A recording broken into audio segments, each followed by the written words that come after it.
Peu de douleurs sont aussi silencieuses, et en même temps, aussi profondes que celle de réaliser que vos propres petits-enfants, ceux que vous avez un jour bercés dans vos bras ou que vous avez attendu avec impatience de voir grandir, ne semblent pas vous témoigner d'affection ou de respect. C'est un choc qui ne crie pas mais qui ronge de l'intérieur. Il ne se manifeste pas par de grandes ruptures, mais par de petits gestes. Le regard qui évite le contact, l'absence d'un mot d'affection, la hâte de raccrocher le téléphone, l'indifférence déguisée en normalité. Ce vide ne naît pas d'un seul moment, mais s'accumule dans une série de signes qui, additionnés, créent le sentiment que le lien entre les générations s'est affaibli. Pour de nombreux grands-parents, ce constat est d'autant plus douloureux que leur vie a été marquée par le dévouement. Il y a eu des nuits sans sommeil, des heures de soins, des renoncements silencieux. Même si le rôle principal revenait aux parents, les grands-parents ont toujours été présents d'une manière ou d'une autre, que ce soit par leur soutien, leurs histoires, leurs cadeaux, leurs conseils ou simplement leur disposition à aimer sans rien attendre en retour. Et c'est précisément là que le cœur se pose la question. Pourquoi n'y a-t-il pas de retour? Pourquoi les petits-enfants, qui un jour souriaient spontanément en voyant leur grand-père ou leur grand-mère, semblent aujourd'hui froids, distants ou indifférents? Cette question ne peut être réduite à une explication morale simpliste. Il ne s'agit pas seulement d'ingratitude, même si ce mot vient souvent à l'esprit. Le phénomène est plus profond. Il traverse les dimensions neurologiques, psychologiques et sociales. La neuroscientifique russe Natalia Bektereva a consacré sa vie à comprendre comment le cerveau humain réagit à l'affection, au mépris et à la reconnaissance. Ses études ont montré que chaque geste d'affection ou d'indifférence laisse des traces réelles dans le fonctionnement cérébral. Ce qui est reçu de l'environnement extérieur ne disparaît pas. Il est enregistré, renforcé ou oublié en fonction de l'intensité de l'expérience et de sa répétition. Ainsi, l'absence de valorisation n'est pas seulement un vide émotionnel, c'est aussi le résultat de processus neurologiques qui façonnent le comportement. Lorsqu'un petit enfant grandit dans un environnement où son grand-père ou sa grand-mère n'occupe pas une place centrale dans sa mémoire, ce lien devient de plus en plus ténu. Le cerveau du jeune est naturellement plastique, c'est-à-dire qu'il s'adapte aux expériences les plus immédiates et les plus intenses. Et si ces expériences n'incluent pas une cohabitation solide avec les grands-parents, la valorisation ne s'installe pas, ne devient pas une priorité, même s'il existe un attachement inconscient.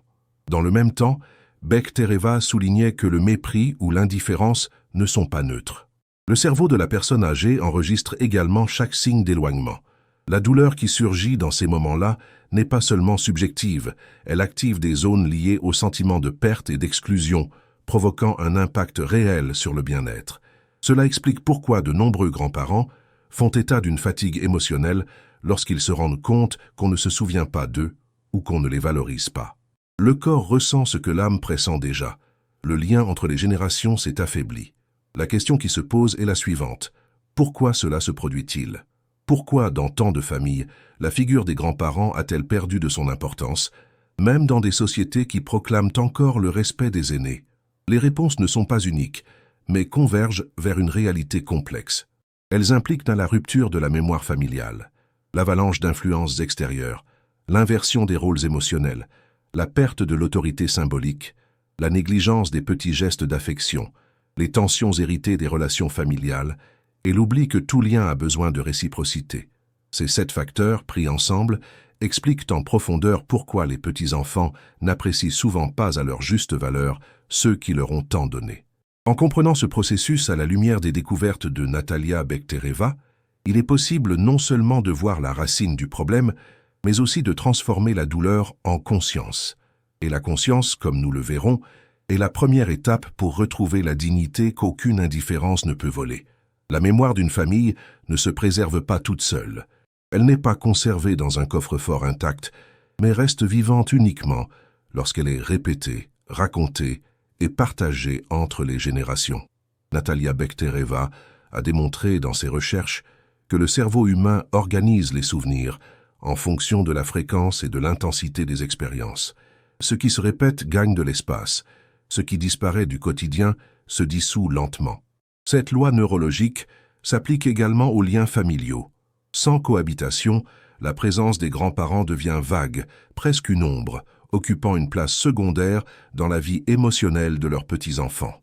La plasticité cérébrale est au cœur de cette question. Bechtereва décrivait le cerveau comme une structure en constante adaptation, en particulier dans les premières phases de la vie.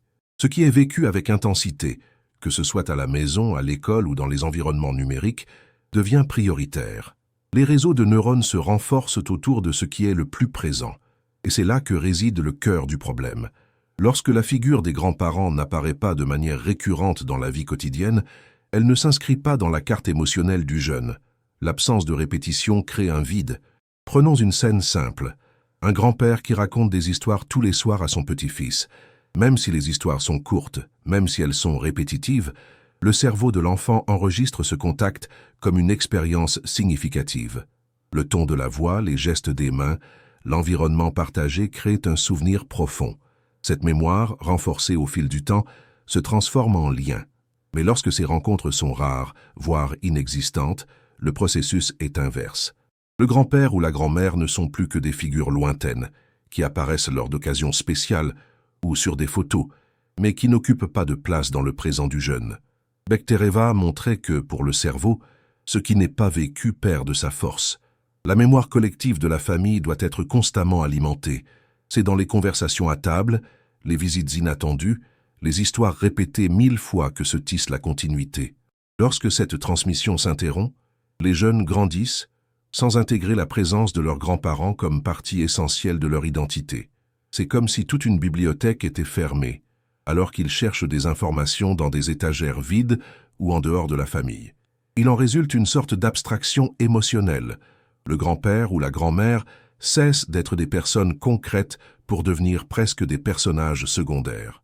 Ils existent, certes, mais sans occuper une place définie dans le cœur de leur petit enfant. Il ne s'agit pas d'un rejet délibéré, mais d'une absence de marque. Le cerveau du jeune n'a pas reçu suffisamment de stimuli pour associer les grands-parents à des expériences fortes et positives. Et ce qui n'est pas renforcé finit par être oublié ou remplacé. Ce phénomène est encore plus visible à l'époque moderne, où la routine des familles est marquée par la précipitation et l'éloignement géographique. Les petits-enfants et les grands-parents vivent souvent dans des villes différentes, et les rencontres se réduisent à de rares occasions. Lorsque cela se produit, la mémoire collective s'affaiblit. Les histoires familiales ne sont pas transmises, les valeurs ne sont pas répétées, les traditions ne sont pas vécues ensemble. Et sans ce lien, la valorisation disparaît. Le choc pour les grands-parents est de réaliser que, alors qu'ils gardent des souvenirs vivants de chaque étape de la croissance de leurs petits-enfants, ceux-ci, quant à eux, n'ont que des souvenirs fragmentés. Le décalage est douloureux. D'un côté, il y a un cœur rempli de souvenirs. De l'autre, un esprit qui n'a pas enregistré avec suffisamment d'intensité pour perpétuer le lien. Bechtereva rappelait que la mémoire humaine n'est pas seulement individuelle, mais aussi relationnelle. Elle dépend de l'échange, de la répétition et de l'émotion partagée. Ainsi, la rupture de la transmission de la mémoire n'est pas seulement une perte symbolique, mais une véritable transformation neurologique. Le petit enfant qui n'écoute pas les histoires de son grand-père, qui ne participe pas aux traditions, qui ne répète pas les gestes familiers, finit par grandir sans cette base.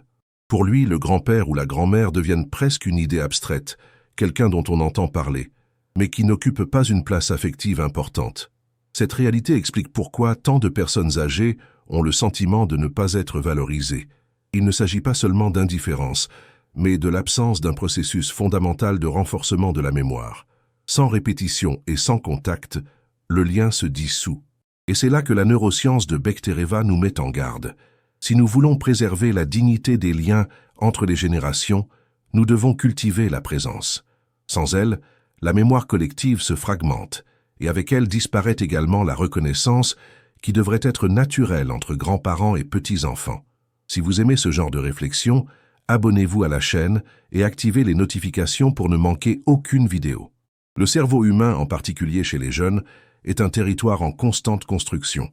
Natalia Bechtereva a démontré que les connexions neuronales sont façonnées par ce qui se répète, par ce qui provoque un impact émotionnel et par ce qui offre des stimuli immédiats. C'est précisément sur ce point que la réalité des petits-enfants d'aujourd'hui diffère tant de celle des générations précédentes.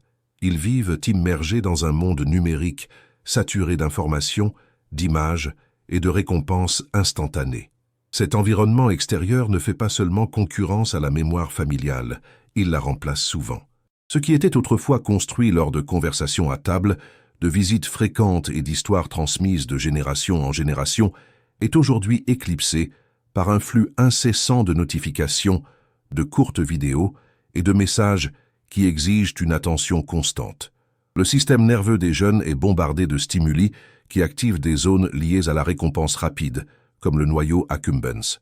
Chaque like, chaque nouvelle image, chaque son de notification fonctionne comme une petite décharge de plaisir immédiat. Face à cela, le contact plus lent et plus profond avec les grands-parents, qui exigent du silence, de l'écoute et du temps, perd de son importance. Non pas parce qu'il est moins précieux, mais parce que le cerveau, conditionné par la précipitation numérique, cesse de le reconnaître comme une priorité. Bektereva mettait en garde contre ce risque. Lorsque l'excès de stimuli externes domine l'attention, les liens familiaux s'affaiblissent. Le cerveau ne peut enregistrer que ce à quoi il se consacre, et lorsque la majeure partie de l'énergie mentale est consacrée aux écrans et aux interactions superficielles, il reste peu de place pour que les souvenirs affectifs avec les grands-parents se consolident. Ce n'est pas de la haine, ce n'est pas un rejet conscient, c'est de la dispersion. L'esprit juvénile, façonné par l'avalanche de stimuli, devient incapable de maintenir des liens durables avec ceux qui offrent un type de contact qui ne correspond pas à la logique de la récompense immédiate. Cette dispersion crée un contraste douloureux. Alors que les grands-parents apprécient les rencontres en personne, les longues conversations et la préservation des traditions, les petits-enfants sont habitués à des interactions rapides, fragmentées et visuelles. La différence de rythme n'est pas seulement culturelle, elle est neurologique. Le jeune qui passe des heures immergé dans des contenus numériques a le cerveau entraîné à rechercher constamment la nouveauté. En comparaison, s'asseoir pour écouter l'histoire de l'enfance de son grand-père semble, pour beaucoup, quelque chose de statique, sans émotion. Cette perception ne naît pas d'un désintérêt moral, mais d'un système nerveux adapté à un autre type de stimulus. Outre le numérique, il y a aussi l'influence des amis et de la culture de l'immédiateté. L'adolescence et la jeunesse sont des phases où la reconnaissance du groupe a un poids énorme. Bektereva montrait que le cerveau humain recherche l'approbation sociale comme moyen de sécurité et d'identité. Pour les jeunes, plaire à leurs camarades ou s'adapter aux normes culturelles actuelles peut devenir plus important que de valoriser la parole d'un grand-père. Cela ne signifie pas que l'affection a disparu, mais qu'elle est supplantée par d'autres priorités momentanées. Le danger est que, dans ce processus, les grands-parents deviennent presque invisibles, non pas parce que l'amour s'est éteint, mais parce qu'il n'y a pas assez de place pour que leur présence s'impose face au flot de stimuli externes. L'esprit des jeunes est comme un bureau. S'il est toujours couvert de nouveaux papiers attrayants, les anciens documents, même s'ils sont importants, finissent par être oubliés au fond. Cette réalité impose une réflexion difficile. L'absence de valorisation ne naît pas de la méchanceté. Beaucoup de grands-parents souffrent en croyant que leurs petits-enfants les rejettent par froideur ou ingratitude. Mais la science montre une autre facette. Il s'agit de dispersion, d'une bataille inégale entre la lenteur de l'affection et la rapidité des récompenses numériques. Le jeune cerveau se tourne vers ce qui brille le plus, même si ce qui soutient réellement la vie, la mémoire, la tradition, l'affection, se trouve juste à côté. Comprendre cette dynamique n'élimine pas la douleur, mais aide à l'interpréter sans rancœur. Bektereva nous rappelle que le cerveau humain n'est pas indifférent, il est simplement malléable. Cela signifie que, même si les influences extérieures sont puissantes, il est encore possible de restaurer l'importance des grands-parents. Mais pour cela, il faut lutter contre la dispersion et créer des expériences suffisamment fortes et répétées pour rivaliser avec l'immédiateté du monde moderne. Dans de nombreuses cultures traditionnelles, la figure du grand-père ou de la grand-mère occupait une position de révérence. Ils étaient les gardiens de la sagesse, de l'histoire et des traditions. Leurs paroles avaient du poids. Leurs conseils étaient recherchés et leur présence représentait la stabilité. Cependant, dans les sociétés modernes, ce rôle a radicalement changé. L'attention affective, qui était auparavant portée sur les aînés en tant que piliers de la famille, s'est déplacée vers les plus jeunes. Aujourd'hui, les petits-enfants sont souvent traités comme le centre d'attention, tandis que les grands-parents occupent une position périphérique, presque décorative. Ce renversement n'est pas seulement symbolique, il a des effets neurologiques, émotionnels et sociaux profonds. Natalia Bektereva, en étudiant la façon dont le cerveau réagit à la valorisation sociale, a montré qu'être mis de côté n'est pas un détail sans importance. Lorsqu'une personne est ignorée ou traitée comme secondaire, certaines zones du système limbique, liées à la douleur émotionnelle, sont activées de la même manière que pour la douleur physique. Ces micro-traumatismes ne laissent pas de cicatrices visibles, mais ils érodent lentement l'estime de soi et le sentiment d'appartenance. Pour les grands-parents, habitués à jouer un rôle actif dans la prise en charge des enfants, se rendre compte qu'ils sont désormais presque invisibles est une expérience qui touche directement à leur sentiment d'inutilité. Ce déplacement affectif crée un paradoxe cruel. Alors que les petits-enfants sont applaudis pour chaque petite réussite, un dessin fait à l'école, une médaille remportée lors d'un tournoi, une photo publiée sur les réseaux sociaux, les grands-parents, avec leurs histoires de lutte, de résilience et d'expérience, ont de moins en moins de place. Le cerveau des jeunes, façonné par une valorisation constante, en vient à croire qu'il mérite naturellement cette attention. Quant au cerveau des personnes âgées, privées de reconnaissance, il enregistre une sorte de silence émotionnel. Avec le temps, ce déséquilibre crée un fossé. D'un côté, des jeunes qui se sentent en droit d'être le centre de tout. De l'autre, des grands-parents qui portent la douleur de ne plus être écoutés. Bektereva expliquait que le cerveau humain réagit intensément à tout ce qui renforce la valeur personnelle.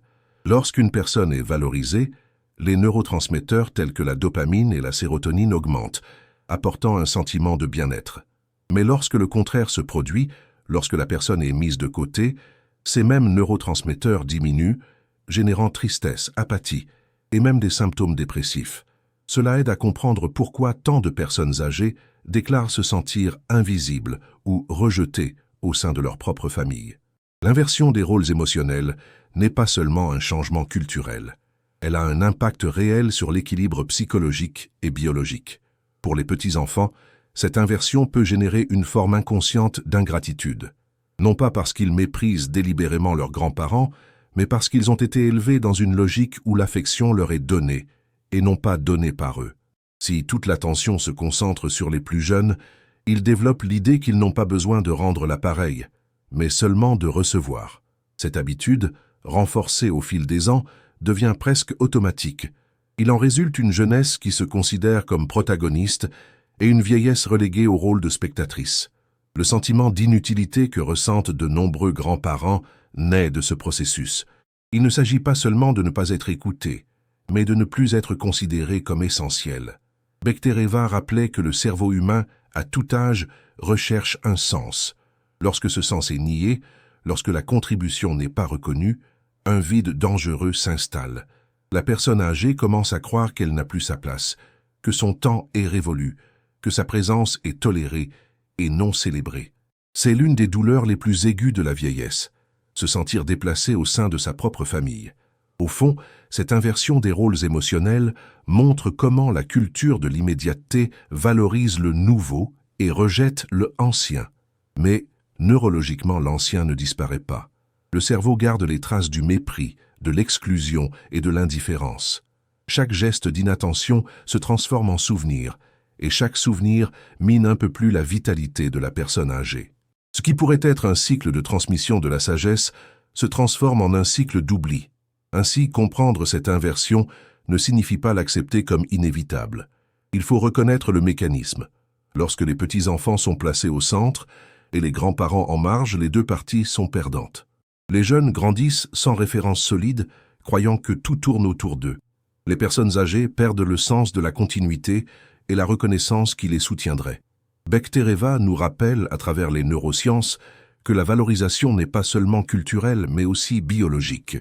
Donner de la place aux grands-parents n'est pas un geste de courtoisie, c'est une nécessité pour maintenir la santé émotionnelle de toute la famille. Il fut un temps où la voix des grands-parents était entendue presque comme une loi au sein des familles.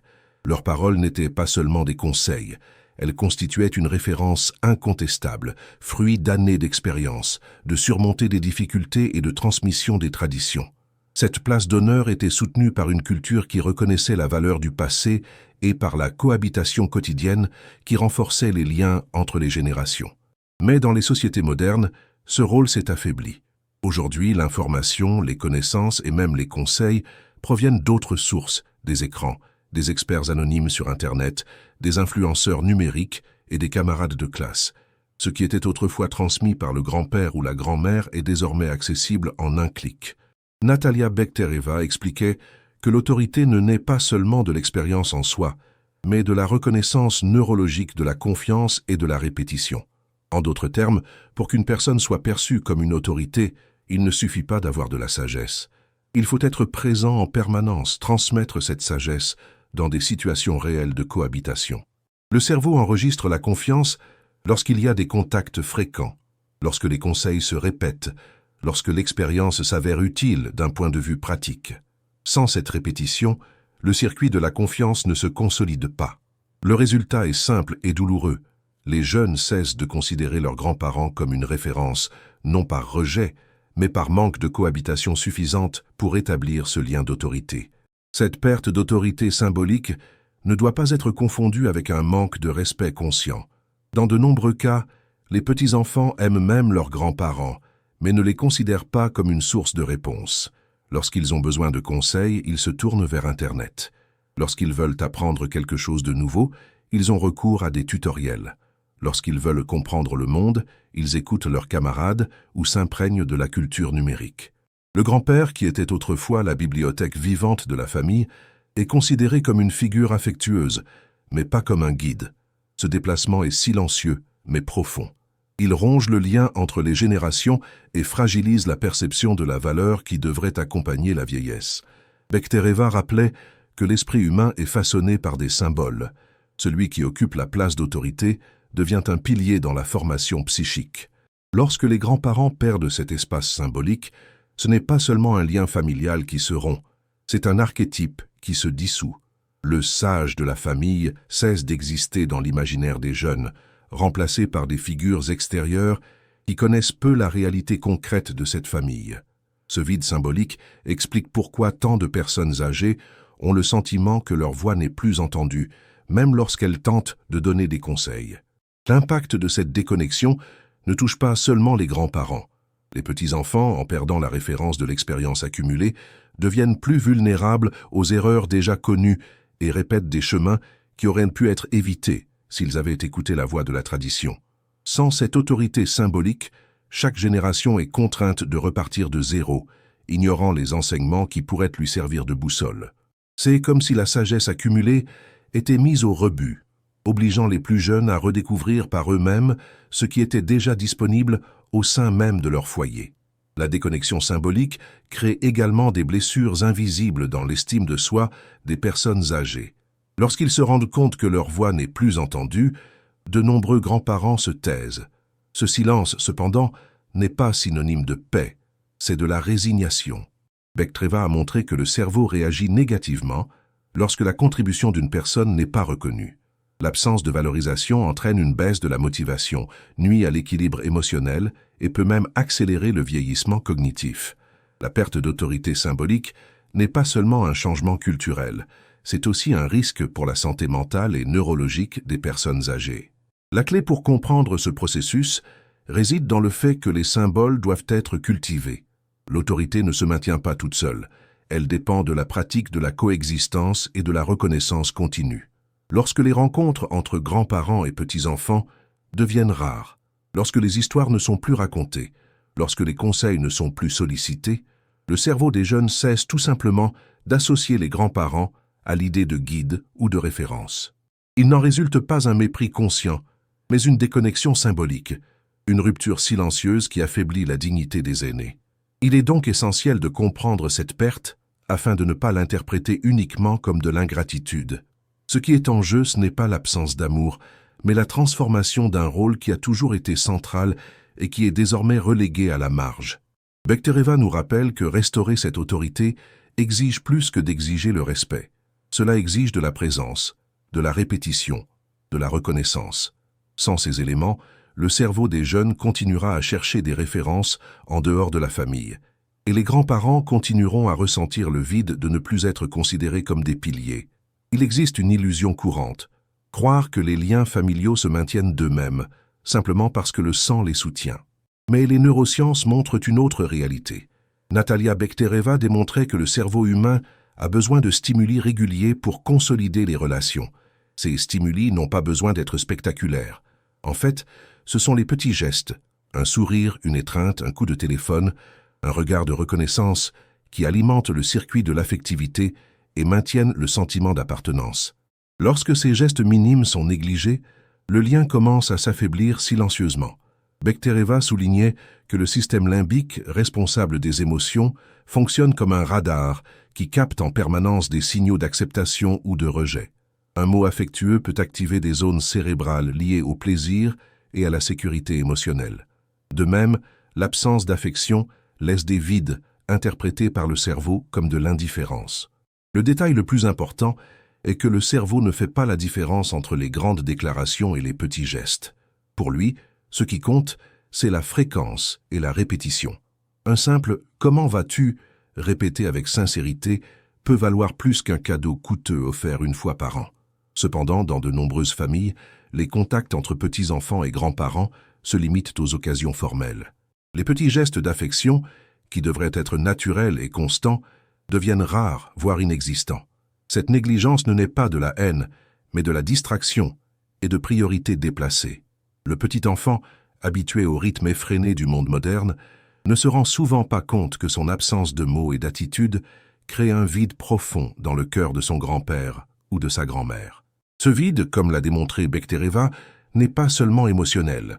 Il laisse des traces neurologiques. Des études montrent que les personnes âgées qui reçoivent moins de marques d'affection développent un risque plus élevé d'isolement, de dépression et même de déclin cognitif. Cela s'explique par le fait que le cerveau humain est, par nature, relationnel. Sans stimuli d'affection et de reconnaissance, il se referme, réduit la production de neurotransmetteurs liés au bien-être et enregistre l'expérience comme une perte. Ainsi, l'absence d'une étreinte ou d'une visite n'est pas seulement un geste oublié, c'est un impact réel sur la santé de la personne âgée.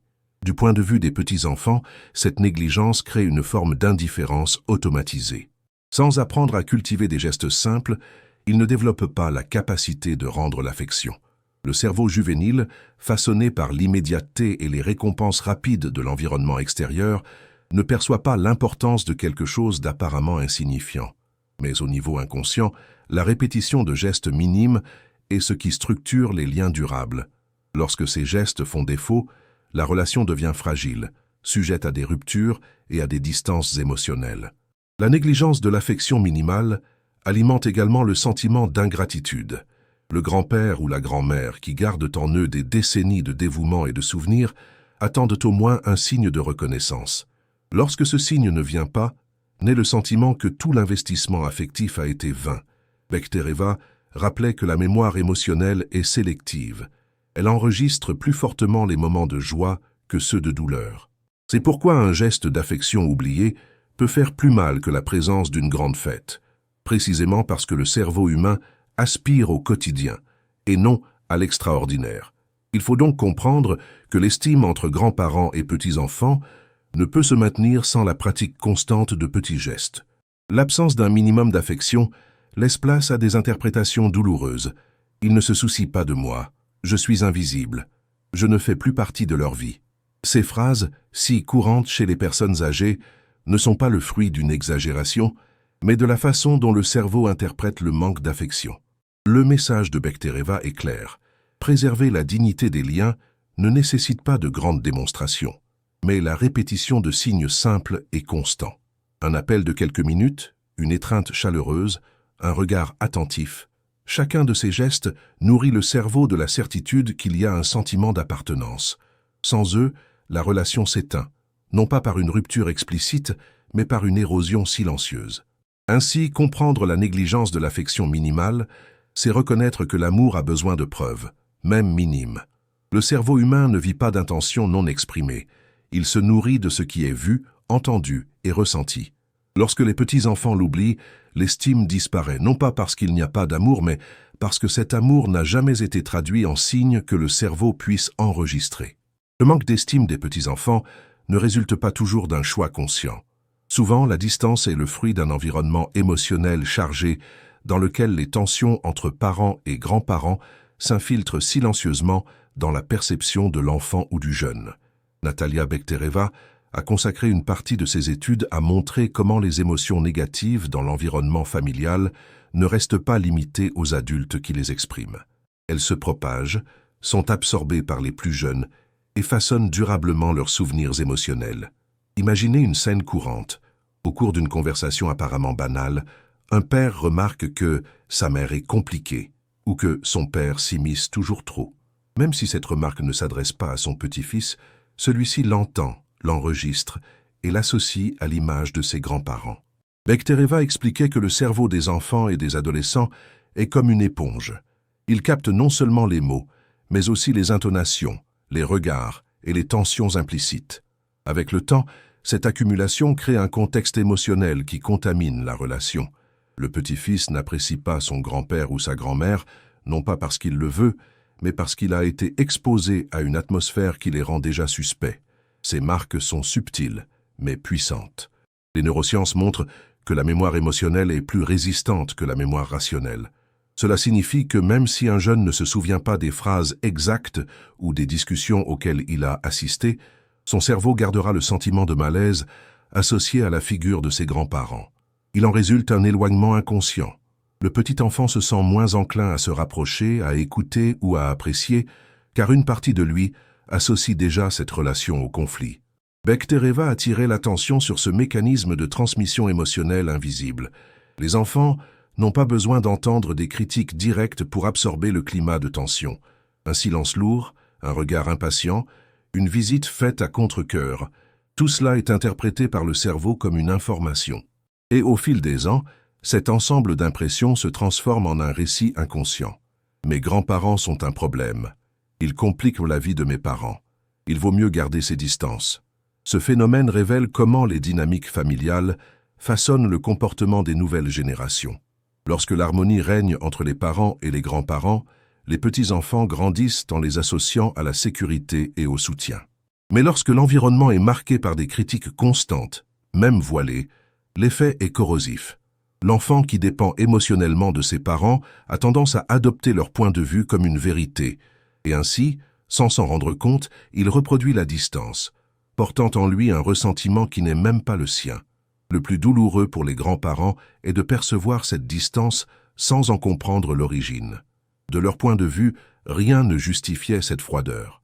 Mais en silence, les impressions héritées des conflits familiaux avaient déjà construit un mur invisible. Bechtereva rappelait que ce type de distance ne doit pas être interprété comme un rejet pur et simple. Il s'agit d'un reflet neurologique de l'atmosphère émotionnelle. Le cerveau des petits-enfants ne fait que reproduire les marques qu'il a reçues. Ce processus, s'il n'est pas interrompu, peut se perpétuer pendant des générations. Le petit enfant qui grandit sans apprécier ses grands-parents en raison des tensions entre eux et ses parents peut à l'avenir transmettre le même schéma à ses propres enfants. Ainsi, le cycle de dévalorisation se répète, non par méchanceté, mais par héritage émotionnel. La critique d'aujourd'hui se transforme en éloignement de demain, et ce qui pourrait être un lien de continuité devient un fil rompu. Cependant, la science de Bechtereva elle-même indique une issue. Le cerveau est malléable. Cela signifie que les impressions négatives peuvent être remplacées par des expériences positives fortes et répétées. Lorsque les grands-parents parviennent à créer des moments d'affection directe avec leurs petits-enfants, sans tensions intermédiaires, il est possible de reconstruire le lien. Une promenade, une conversation intime, un geste d'attention sincère ont le pouvoir de reprogrammer la mémoire émotionnelle. Mais pour cela, il faut qu'il y ait de l'espace et que les conflits ne monopolisent pas le récit. Ainsi, il est essentiel de comprendre l'influence des tensions familiales afin que les grands-parents ne se sentent pas seuls, responsables de l'éloignement. Souvent, la racine du problème ne réside pas dans ce qu'ils ont fait ou n'ont pas fait, mais dans le climat transmis par les générations intermédiaires. Reconnaître ce mécanisme est douloureux, mais aussi libérateur. Il montre que la dévalorisation n'est pas toujours le fruit de l'ingratitude des petits-enfants, mais d'un environnement émotionnel qui les a façonnés. Bechtereva nous rappelle, à travers les neurosciences, que l'affection véritable peut encore ouvrir la voie, même sur des impressions négatives. Le cerveau enregistre la douleur, mais il est également capable d'enregistrer de nouvelles expériences d'affection. La question est de créer ces opportunités, malgré les tensions. Car en fin de compte, ce que les petits-enfants retiendront le plus durablement, ce ne sont pas les critiques ou les silences pesants, mais les moments où ils ont directement senti qu'ils étaient aimés, et pouvait aimer en retour. L'une des lois les plus dures révélées par les neurosciences est aussi l'une des plus simples. Le cerveau oublie ce qui n'est pas renforcé. Natalia Bektereva soulignait que la mémoire et les liens émotionnels ne survivent pas uniquement grâce à l'intention ou au désir qu'ils durent. Ils ont besoin de stimuli continus, de gestes réciproques qui consolident les connexions dans le cortex préfrontal. Lorsque cette réciprocité n'existe pas, le lien devient fragile et peut se dissoudre, même dans des relations aussi profondes que celles qui unissent les grands-parents et leurs petits-enfants. La réciprocité ne se résume pas à de grandes démonstrations d'affection. Elle se construit à travers de petits gestes.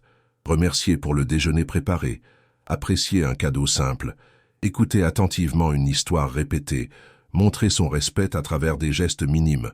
Ces signes, lorsqu'ils sont répétés, apprennent au cerveau à reconnaître l'autre comme une figure essentielle.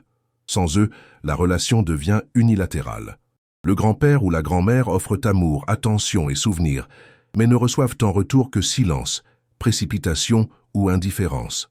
Bektereva expliquait que le cortex préfrontal, région liée au jugement moral et au comportement social, ne développe pleinement les normes de gratitude et de respect que lorsque ces comportements sont pratiqués et renforcés. En d'autres termes, si un petit enfant n'apprend pas à remercier, à apprécier ou à reconnaître la présence de ses grands-parents, son cerveau ne crée tout simplement pas ces connexions comme une habitude. Il peut même ressentir de l'affection, mais il n'aura pas l'impulsion automatique de l'exprimer. Le résultat est ce que tant de personnes âgées décrivent, la douleur de donner sans recevoir, d'aimer sans être rappelé, de maintenir des liens qui semblent n'exister que d'un seul côté. Cet oubli de la réciprocité ne signifie pas un manque d'amour conscient. Souvent, les petits-enfants ne se rendent pas compte à quel point l'absence de petits gestes fait mal. Mais pour le cerveau des grands-parents, chaque absence est enregistrée comme un vide. Bektereva rappelait que le système émotionnel humain ne se nourrit pas d'intentions non manifestées. Il a besoin de preuves concrètes, même discrètes. Ainsi, le merci, le coup de fil, le regard dans les yeux, s'accumulent comme des signes de vide. Et le vide, lorsqu'il se répète, se transforme en douleur. D'un point de vue neurologique, la réciprocité agit comme un cycle de renforcement. Lorsque le grand-père offre de l'affection et que le petit-fils répond avec gratitude, les deux cerveaux libèrent des substances associées au bien-être, telles que l'ocytocine et la dopamine. Ce cycle crée un plaisir mutuel et renforce le lien. Mais lorsqu'il n'y a pas de réponse, le circuit est interrompu. Le grand-père donne mais ne reçoit pas. Le petit-fils reçoit mais n'apprend pas à rendre l'appareil. Avec le temps, ce déséquilibre mine la relation. L'oubli de la réciprocité a également des conséquences sociales. La génération des grands-parents habitués à rendre l'appareil et à remercier constate avec étonnement que les petits-enfants vivent selon une logique différente, plus immédiate et individualisée. Cette différence de code génère de la frustration des deux côtés. Pour les grands-parents, cela semble être de l'ingratitude. Pour les petits-enfants, c'est souvent tout simplement naturel. Ils n'ont pas appris à exprimer ce qu'ils ressentent parce que personne ne leur a enseigné cette pratique. Cette réalité confronte la vieillesse à l'une des expériences les plus amères, aimer sans retour. Bektereva soulignait que dans ce contexte, la douleur n'est pas seulement psychologique, mais aussi physique. L'absence de réciprocité peut activer les mêmes zones cérébrales liées au sentiment de perte ou de rejet. Ce n'est pas étonnant que de nombreuses personnes âgées rapportent une sensation de lourdeur dans la poitrine, une fatigue émotionnelle, un sentiment d'invisibilité. Le cerveau réagit au déséquilibre entre donner et recevoir. Mais il y a aussi une leçon à tirer de ce constat. Si le cerveau a besoin d'être renforcé pour maintenir des liens, cela signifie qu'il est toujours possible d'enseigner, de pratiquer et de cultiver la réciprocité. Des gestes simples, lorsqu'ils sont répétés, ont le pouvoir de renverser l'érosion de l'affection. Un petit enfant qui apprend à dire merci, même tardivement, peut reconstruire des liens émotionnels. Un grand-père qui insiste pour montrer son affection, même face à la froideur, peut rouvrir la voie à la réciprocité. La plasticité cérébrale, que Bektereva a tant étudiée, nous rappelle qu'il n'est jamais trop tard pour former de nouveaux réseaux. Ainsi, comprendre l'oubli de la réciprocité, ce n'est pas seulement regretter ce qui manque, mais voir clairement ce qui doit être cultivé. L'amour ne doit pas être unilatéral, il s'épanouit lorsqu'il trouve une réponse. Et la dignité des grands-parents exige cette reconnaissance, non pas comme une faveur mais comme une nécessité biologique, émotionnelle et morale. Sans réciprocité, même le lien le plus fort peut se perdre. Avec elle, même la distance peut être surmontée. Nous arrivons à la fin d'une réflexion qui a traversé 7 points centraux pour comprendre pourquoi tant de grands-parents ressentent le poids de la dévalorisation de la part de leurs petits-enfants. Nous avons vu en premier lieu la rupture de la mémoire lorsque l'absence de cohabitation empêche les histoires et les traditions de se consolider comme une partie vivante du lien entre les générations. Ensuite, nous avons analysé la domination des influences extérieures, où le flot de stimuli numériques et la culture de l'instantanéité rivalisent avec la mémoire familiale et finissent par réduire la place des grands-parents dans l'imaginaire des jeunes. Nous avons également exploré l'inversion des rôles émotionnels, dans laquelle les petits-enfants deviennent le centre de l'attention, tandis que les grands-parents passent à la périphérie affective. Nous discutons de la perte d'autorité symbolique, ce déplacement qui transforme les gardiens de la sagesse en figures presque décoratives, sans voix décisive dans le présent de la famille. Et nous réfléchissons à la négligence de l'affection minimale, en montrant que ce ne sont pas les grands gestes, mais les petites manifestations d'affection et de reconnaissance qui maintiennent vivant le circuit de valorisation dans le cerveau humain.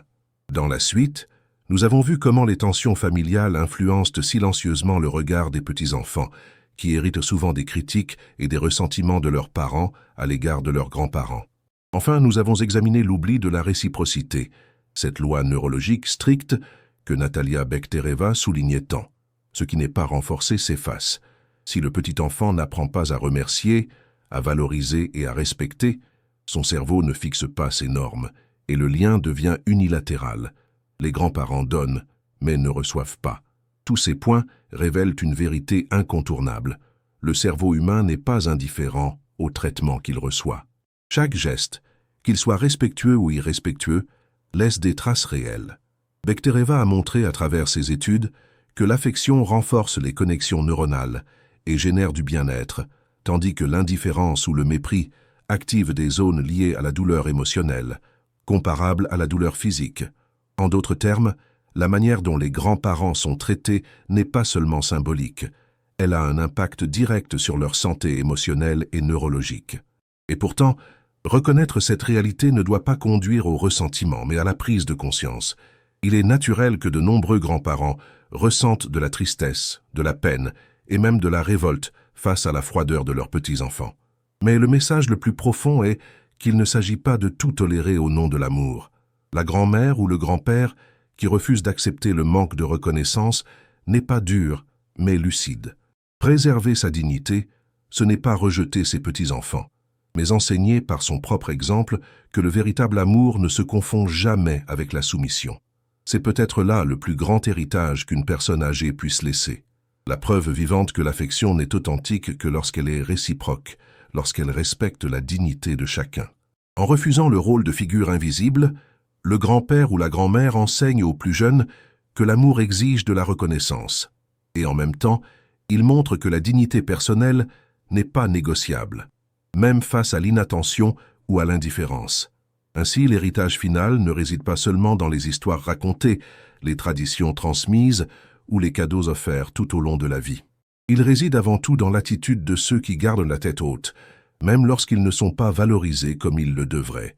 Natalia Bektereva nous rappelle que chaque geste laisse des traces. Si le manque de respect blesse, l'exemple de la dignité guérit. Au final, ce qui reste dans la mémoire collective de la famille, ce n'est pas le silence de la douleur, mais la force de ceux qui ont su transformer cette douleur en conscience. Et cette conscience, transmise sans rancœur mais avec fermeté, est le cadeau le plus précieux que les grands-parents puissent laisser. Car la dignité ne vieillit pas, ne s'use pas et ne peut être retirée par personne. C'est elle qui soutient l'âme, et c'est à travers elle que l'amour véritable se révèle dans sa forme la plus pure. Si cette réflexion vous a plu, aimez la vidéo, abonnez-vous à la chaîne et activez les notifications pour recevoir d'autres réflexions comme celle-ci. Ainsi, vous ne manquerez aucun nouveau contenu. Portez-vous bien et à bientôt.